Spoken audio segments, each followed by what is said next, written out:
In this video, it's the brand new Futaba 6PV. Can it be really good for RC drifting? What features are in it? Is it worth the price tag? Because this thing is pretty dang spendy. Is it worth it compared to a lot of the other controllers out there? That's what I'm going to attempt to answer in this video. And if you're new to the channel, welcome. My name is Troy. This is RoadsideRC. You'll tend to find me bashing or crawling or drifting or racing, plus doing product review videos and how-tos. Let's get started by getting this thing out of the box. The instruction manual, it says the short manual. I bet there's a bigger version online. Looks like we have a spare wheel. This is the drop down wheel in case you want to modify how your controller is. It's cool that they give us that from the factory. Over here is some additional spring parts, wheel parts, some extra screws. This one is the R404 SBS-E receiver. And then of course the controller itself, which we're gonna dive into deeply. Oh, look at that screen.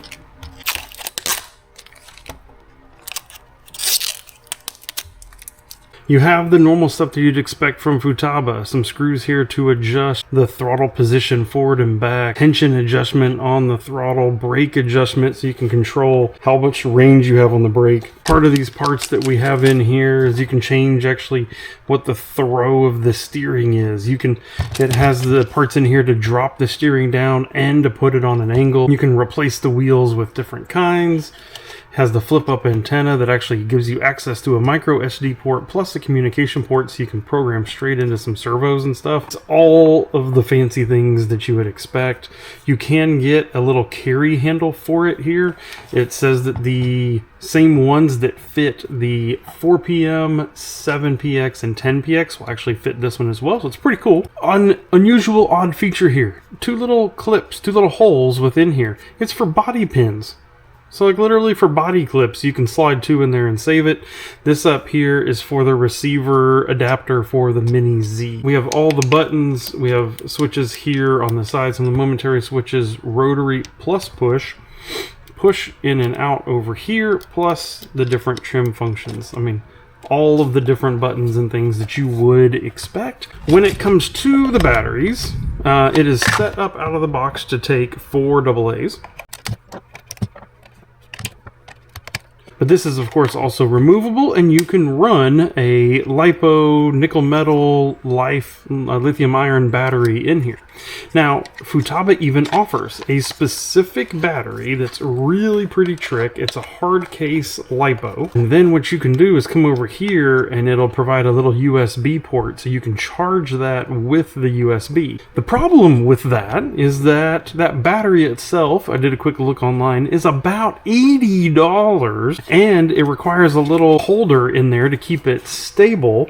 It's another like $15, $20. So if you want to use that fancy Futaba battery with this, it's the same price as some other companies' whole controllers, which is kind of ridiculous. But now we have batteries in it and we can go ahead and fire it up. And that, I don't know, could you see that when that fired up? That looks ridiculously good. Like that's like my cell phone level quality this screen is right here. In this main menu we have like a little timer. We can see the voltage of the controller here, and we have our model up here that is of course at this point is not named.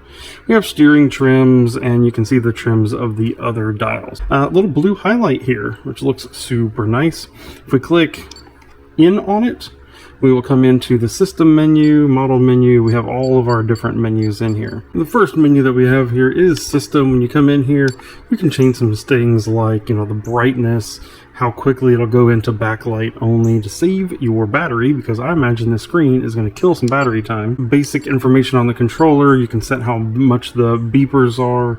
On the battery side, you can choose, again, all those different kinds of batteries that it'll run off of. And you can also do an auto power off, which I do not want on, because I do tend to leave my controller sitting alone while my drift car is on a fair amount. Total time, I don't know why I'd really use this one, but this is the timer of how long the controller's been on, or you can set it to a timer. I don't really need either one of those, I don't think, but that's what's running up here is the total time. LED settings, so far I can't seem to really get that to do much. You can actually update the receiver if you have an updated software that you can put in through the SD card, you can actually, through the controller, update your receivers, which is pretty sweet. Underneath the model menu, you can select from all the different models that it can take. It can take up to 40 models, so you can do that. You can copy models over, you can change the model name, so I went ahead and did that, Mr. Dorifto. You can do a full reset. You can also change model type, so they have normal, 5th scale, and drift. Yeah, it doesn't say exactly in the menu what it does if you select the different ones, but of course I selected drift because, yeah, that's probably what we're going to be doing with it. Third one down is linkage menu. This is where you can connect to different receivers. We can also set your SR or UR or analog or digital if you are controlling different kinds of servos and that kind of thing. So that's really important if you want to get all of the benefit out of this system. You can see all the different servos and what's happening. You can change the throttle rate and reverse channels. You can trim. You can set endpoints. You can set failsafe. Here, what I think is interesting also is this is where you can come in and change which buttons do which. They already have this one set up here as your gyro gain, so that's nice and convenient. Idle up if you need that for your nitro, dual rates, and overall channel settings. The racing menu here is pretty fun. I'll do a throttle exponential. You can set the speed. There's a track control, ABS. You can even have a drag racing feature, so you can actually determine which button, like this one in here, if you wanted it to be a trans brake, so that you could, line stuff up with your drag racing. Pretty cool little stuff in there. They get into some real wizardry under the mixing. So you can do steering mixing if you want to have dual servos to turn the front of a car. You can even set it up what the rate is between the two of them. Pretty wild there. Same thing for brakes. You have a whole gyro control that we'll have to get into here in a little bit. 4-wheel steering, dual ESCs. They even have tank mixing that's already built in. The other thing I think is kind of wild is winch mixing, so that if you can when you flip it on, your throttle can then also work the vehicle throttle, the ESC, plus the winch at the same time, and you can kind of control the speeds independently there. So you hit a button, it turns this on, and then as you're winching your crawler up a hill, you can just do both winch plus throttle with one. That's pretty wicked right there. Of course, there's different telemetry that you can set up. Then you can do timers. We're going to have to try to figure out the S-Bus stuff. If you have the fancy Accuvance ESCs, then here you go, and you can control them with the 6PV. Again, gyro connections and rollouts for drag racing, gear ratio charts. When you're out here at the main screen, if you hit this main button in the center here, it brings you to the full menu.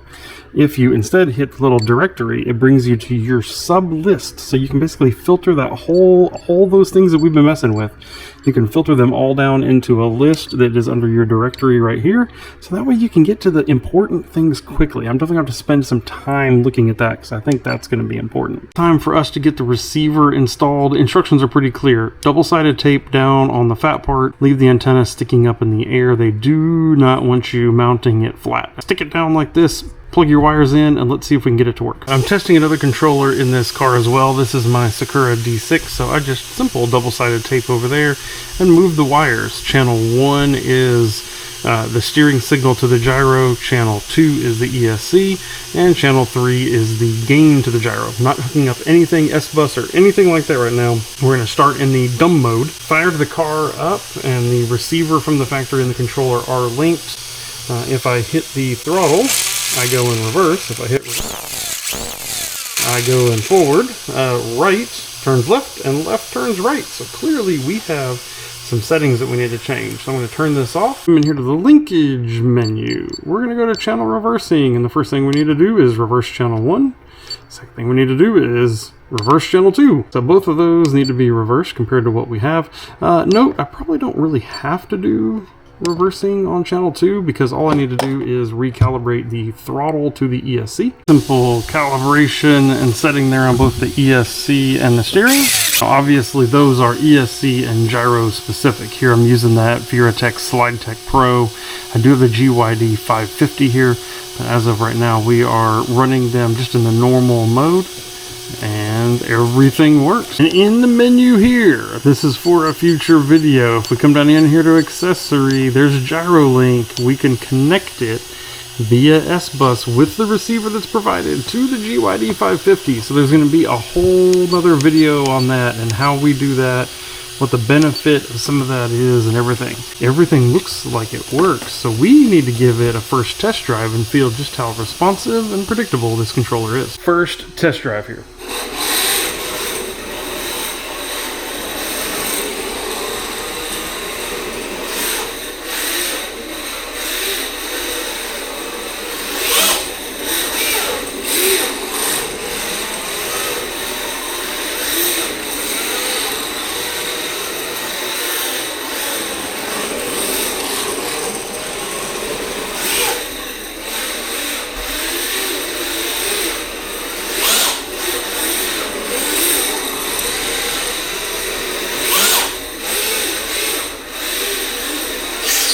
Good controller, honestly, has great feel to it. It's not too overly heavy with those double A's in there. Screen's really nice. Responsiveness, like a latency, is just great, as you would expect from a higher end Futaba like this. This does everything that you're going to need it to do, and it feels great. Feels great in the hand. Feels like you're holding something premium. Connection to the car, that responsiveness down there, just that little bit better than some of the other controllers that you can get. But the key with this thing, I think, is price positioning, where it is and who's going to really buy this. There's a lot of folks out there that say that, you know, the premium best controller you can get in RC drifting is the Futaba 10PX. And they're probably right. I don't know if there's really a better controller on the market, but it's also $799. It's $800. You can even get limited edition ones and things like that to go up even higher. That's a lot of money. Historically, what a lot of people have gone to instead is the 4PM, which we actually have. This is the controller that's on my son's Shark.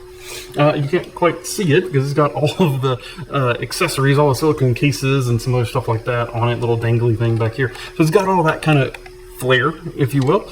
But, you know, this controller, $299, so $300, less than half the price of that 10PX, which makes it really kind of a no-brainer. It does almost everything that you need it to do. It doesn't always play nice with S-Bus stuff. It doesn't always play nice super connecting to the controllers. Software, firmware updates and things like that are needed. It's just a little bit funky. And if you look at the interface, it's clearly dated. Right? This controller has been out for a while. It doesn't have those fancy multicolor screens that a lot of the newer ones have. But the 4PM still provides all the low latency and the good control that you would expect from a high-end Futaba like this at a really fraction of the price. So at $550, let's just call it $550 to make the numbers easy, this fits in right between the 4PM and the 10PX. But why? This thing is almost form, fit, and function like the 4PM. Except it's got a fancy screen on it. And so far, it appears that it works a little bit better with the S-Bus. I haven't tried a chance yet to try it with like the AccuVance, but you know, things along those lines, it probably works a little bit better, newer, later software. So it's like the upgrade for the 4PM. But if you don't want the fancy screen, you can save yourself, what is that, like $250 that you can save yourself by going to the 4PM. And it's a really nice controller. So really, I think this 6PV might just be for people who want the 10PX but don't want to pay that much money. I think it does almost 99% of what the 10PX does at a big discount. For most people, I think most people, you need to really look hard at the 4PM. 6PV, it works absolutely amazing. So bottom line, end of the day, the people who I think should consider this controller the most are not the people who are already looking at a FlySky Noble, not the people who are already looking at the Futaba T4PM, and certainly not the folks who are looking at the FlySky G11P. None of these folks are the ones who I think are really the target audience for this 6PV. This 6PV, I think, is mostly for folks who really want a 10PX, but don't want to spend that much money. What's next for me is I'm going to mess with this controller a little bit and try to connect it in S-Bus to that GYD 550 and see all the different features that unlocks for being able to tune that gyro.